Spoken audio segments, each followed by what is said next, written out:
हादसा या साजिश, लीबिया के आर्मी चीफ का तैयारा गिराया गया या वो हादसे का शिकार हुआ, ये वो सवाल है जो कल से गर्दिश कर रहा है। और अगर इसके पीछे कोई साजिश छुपी हुई है तो उसकी वजूहात क्या हो सकती हैं। आमिर रज़ा मेरे साथ मौजूद हैं, उनसे बात करते हैं। आमिर भाई, एक बड़ा मुस्लिम मुल्क, उसके आर्मी चीफ का तैयारा हादसे का शिकार हुआ, आर्मी चीफ जाँ बहक हो गए। एक सवाल ज़ेर गर्दिश है कि क्या ये तैयारा हादसे का शिकार हुआ या इसके पीछे कोई साजिश छुपी है।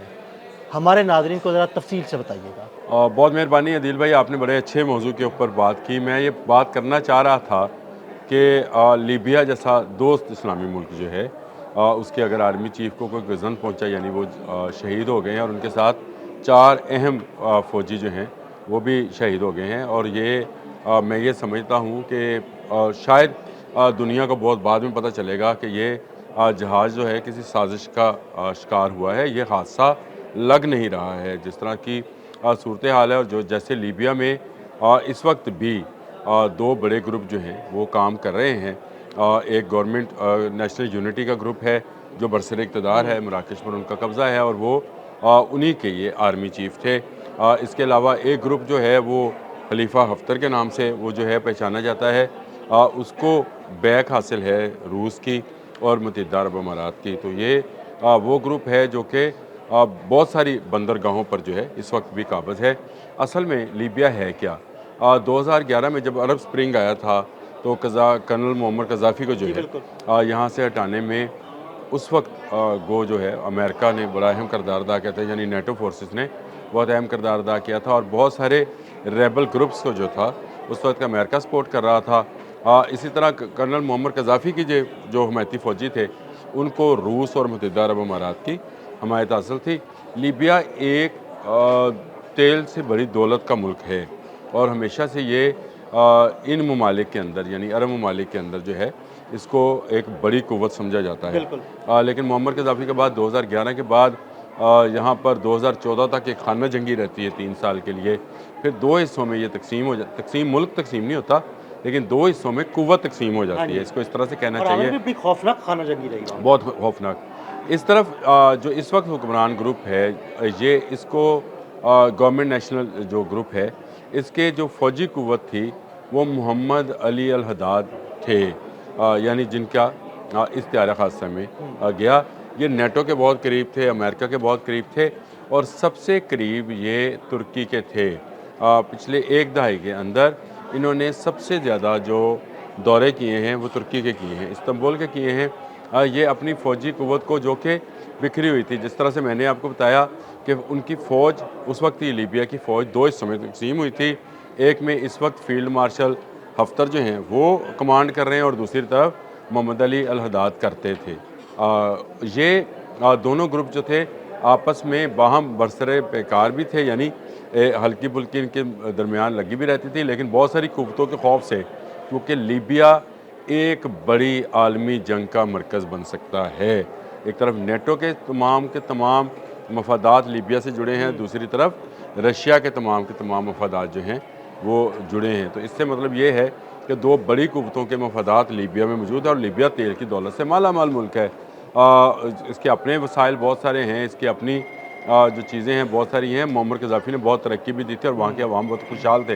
लेकिन आमिर भाई, मोहम्मद कज़ाफ़ी के बाद खाना जंगी शुरू हुई तो अब तो बहुत ही बुरा हाल हो गया जी। वहाँ पे तलीम, सेहत, ये सब फ्री था, ट्रांसपोर्ट भी। कज़ाफ़ी तक तो बहुत ज़बरदस्त मतलब वहाँ पे सूरत हाल चलती रही। लेकिन वो जो अरब स्प्रिंग था उसमें कई मुस्लिम ममालिक ऐसे भी थे जो कि जिनके हुक्मरान अच्छे थे, लेकिन उस स्प्रिंग के अंदर आके, यानी उस लहर के अंदर या उस बहार के अंदर आकर लोगों ने अपने अपने हुक्मरानों को जो है वो डिक्लेयर किया और अपनी तरफ से उन्होंने जमहूरी हुकूमत लानी चाहिए। लेकिन नतीजा देख लें कि आज 2 हिस्सों में तकसीम। लेकिन आमिर भाई, मेरा ख्याल है कि वो शायद लोगों का इतना अमल दखल नहीं है जितना पीछे साजिशें जो है ना वो काम करती रही। अच्छा, ये डसाल्ट फाल्कन 50 जो है ये तुर्की से ही उड़ा, अनकरा के एक गाँव में गिरा, और इसका मलबा जो है अब तुर्की हुकाम ने अपने कब्ज़े में ले लिया है। मुझे ये इस तरह से लगता है जैसे इसके पीछे एक गहरी साजिश छुपी है, और ये साजिश कहीं बड़ी आलमी जंग का पेश हिम्मत ना बन जाए, क्योंकि जैसे जैसे इसकी तहकीकात आगे बढ़ेंगी, क्योंकि तुर्की का मतलब यह है कि नेटो ने अपनी तहवील में ले लिया है, यह मलबा रुकन है। اب یہ لیبیا کو نہیں ملے گا۔ ہو یہ رہا تھا کہ میں نے جو بات کرنا چاہ رہا تھا پھر میں خود بھی اس سے سراسا ہٹ گیا۔ محمد علی الحداد جو ہیں یہ چاہ یہ رہے تھے کہ ان کے جو فوج مختلف گروپس میں بٹی ہوئی ہے اس کو ایک منظم نیشنل فورس کا جو ہے وہ شکل دے دی جائے۔ اس کے لیے وہ ترکی کے ساتھ بہت سارے معاہدات کریں۔ دیکھیں لیبیا کے اعلیٰ فوجی افسران کو جو ہے ترکی میں تربیت دی جا رہی ہے اور ترکی کے ساتھ یہ معاہدہ ہے۔ پھر اس کے بعد استنبول جو ہے یہ جو ہے یہاں پر مرکز بنایا گیا تھا لیبیا کے دفاع کے حوالے سے، طرابلس کے دفاع کے حوالے سے، اور یہاں پر جو ہے بہت سارے ہتھیاروں کی ڈیل فائنل ہوئی ہیں۔ بڑے اہم دفاعی معاہدات ہو رہے تھے، بہت اہم دفاعی معاہدات۔ اچھا، ترکی کا کسی ملک میں داخل ہونے کا مطلب نیٹو کا داخل ہونا ہوتا ہے، رکن ملک ہے، تو اس لیے لیبیا کا یہ پارٹ جو ہے یہ مکمل طور پر نیٹو کے زیر کنٹرول تھا، لیکن لیبیا کا وہ پارٹ جو کہ اس کے کنٹرول میں نہیں ہے، وہاں پر جو ہے جو دوسری مخالف قوتیں ہیں وہ برسر پیکار ہیں۔ میں یہ سمجھتا ہوں جان بوجھ کر اس جہاز، میں یہ سمجھتا ہوں، میں اپنی بات کر رہا ہوں بھائی، میں یہ سمجھتا ہوں کہ جان بوجھ کر ترکی میں اس جہاز کو گرا کر ایک پیغام دیا گیا ہے۔ دیکھیں ڈیفالٹ فالکن 50 جو ہے دنیا کے محفوظ ترین جہازوں میں سے ایک جہاز سمجھا جاتا ہے۔ یہ جہاز میں اگر فنی خرابی بھی ہو جائے تو یہ جو ہے گلائیڈ کر جاتا ہے، بالکل گلائیڈ کرتا ہے، گلائیڈ کر کے یہ کسی نہ کسی ہلکے پھلکے ایکسیڈنٹ کے ذریعے یہ اتر جاتا ہے۔ یہ اس جہاز کا تباہ ہونا اور ایک آرمی چیف اور اس کے ساتھ 4 مزید فوجی افسران کا ساتھ ہونا، پھر ان کا ایک فوٹوگرافر بھی تھا اس جہاز کے اندر، اور یہ بہت فریکوینٹلی جو ہے طرابلس اور استنبول کا رابطے میں جو برج تھا وہ یہی جنرل جو تھے برج تھے محمد علی۔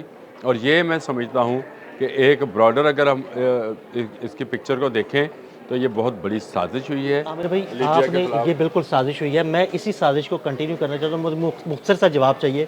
آخر مسلم ممالک ہی کیوں؟ سوڈان، لیبیا، شام، ایران، آخر مسلم ممالک ہی کیوں؟ مسلم ممالک ہی کیوں؟ ایک تو مسلم ممالک میں آپ کو میر جعفر اور میر صادق سستے میں مل جاتے ہیں، پہلی بات تو یہ ہے۔ اتنے ارزاں باغ غدار جو ہیں آپ کو کہیں نہیں ملیں گے جتنا ملتے، جیسے افغانستان ہے وہ ارزاں غدار ہیں اور دہشت گردی میں شامل ہو جاتے ہیں۔ دوسرا یہ ہے کہ خود بھی حق و باطل کی جو جنگ ہے وہ مسلمان اور کفار کے مابین نہیں ہونی ہے۔ اب کفار کا ایک جو جگہ ہے وہ اکٹھی ہوتی چلی جا رہی ہے اور اس میں کئی مسلم ممالک بھی شامل ہو گئے۔ اگر آپ یہ ایک لمبی بحث ہے، احادیث کی روشنی میں دیکھیں تو بہت سارے مسلم ممالک جو ہیں کفار کی ان فوجوں کے خلاف ہوں گے، ان فوجوں کے ساتھ ہوں گے جو امام مہدی کی جو ہے مخالفت میں لڑ رہی ہوں گی۔ تو آپ صرف اس سے اندازہ کریں کہ ہمارے اندر جو ہے نا اتفاقی اور ہمارے اندر جو قوت حاصل کرنے کی کیا اس کو کہتے ہیں لالچ ہے یا حرص ہے، اس نے ہمیں تباہ و برباد کر رکھا ہے۔ لیبیا ایک ابھرتی ہوئی طاقت کا نام تھا۔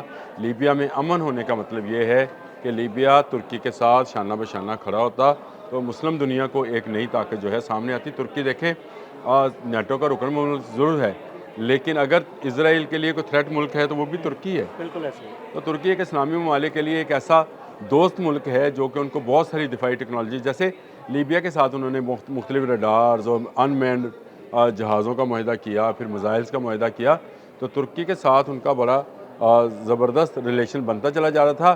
شاید ترکی میں ہی نشانہ بنا کر یہ ایک پیغام دیا گیا ہے کہ جو ترکی کے ساتھ رہے گا اس کو جو ہے ہم اس طرح سے نشانہ بنا سکتے ہیں۔ اب یہ کھلے گی سازشی تھیوری اس وقت جب یہ تمام کا تمام ملبہ جو ہے اس کا فرانزک کر لیا جائے گا اور وہ چیزوں کا ایگزامن کیا جائے گا۔ ابھی تک تو یہ کہا جا رہا ہے کہ شاید الیکٹرانک اس کا جو ہے سسٹم جو ہے وہ جیم ہوا ہے، لیکن یہ کیسے جیم ہوا ہے؟ اس سے پہلے جو اس کا بلیک باکس کھلے گا اس کے اندر پائلٹس کی کیا آوازیں ہیں، کیا اس نے رابطہ کرنے کی کوشش کی۔ جہاز گرتے گرتے گرتا ہے، جہاز ایک دم سے تو گرا نہیں کرتے، اور اس میں پائلٹس کی تمام چیزیں، حالانکہ جنگی جہاز بھی ہوں تو اس کا بلیک باکس بھی کھل جاتا ہے، تو اس کا بھی بلیک باکس کھلے گا تو بہت ساری چیزیں جو ہیں سامنے آئیں گی، اور میری اپنی تھیوری کے مطابق یہ ایک سازش کے تحت گرایا گیا ہے۔ بہت شکریہ عامر رضا جی۔ بالکل عامر رضا نے بڑی تفصیل کے ساتھ آپ کو اس سارے معاملے کے بارے میں بتایا، اور عامر رضا نے یہ بھی بتایا کہ ان کے مطابق ہو سکتا ہے کہ یہ طیارہ ایک سازش کے تحت گرایا گیا ہو۔ عدیل احمد اور عامر رضا کو اجازت دیجیے گا، اللہ حافظ۔